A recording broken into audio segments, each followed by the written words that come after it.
lempiporrastreeni on ehkä ihan vain juokseminen. Tykkään juosta vauhdilla ja välillä vähän hitaammin kipotella, varsinkin alaspäin hitaammin. Kokemuksesta niin suosittelen venyttelemään, että jos meinaa huomenna tai seuraavan päivän kävellä, niin on vähintäänkin pohkeat hyvä venyttää ennen ja jälkeen treenin. Tätä ei nyt lyhyesti kerrata. Mä oon asunut tuossa varuskunnassa vieressä lapsuuteni ja olen täällä paljon pyörinyt ja kaikki nämä on suosikkipaikkoja, mutta foodismiehenä niin tietysti noin nurtsit. Mielellään aina kun kesä tulee ja nurtsit vihertää, niin tekee meille mennä pelaa jalkapalloa ja olen nyt välillä vieläkin ikämiehenä käynyt pelaamaan.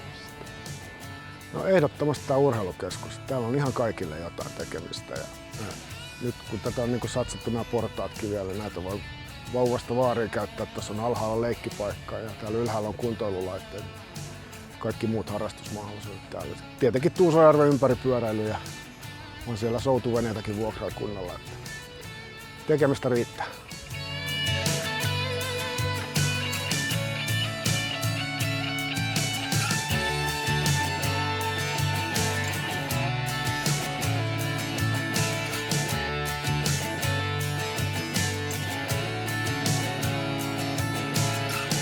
No niin, nyt kun on venytelty hyvin, niin suoritan virallisen avausjuoksun.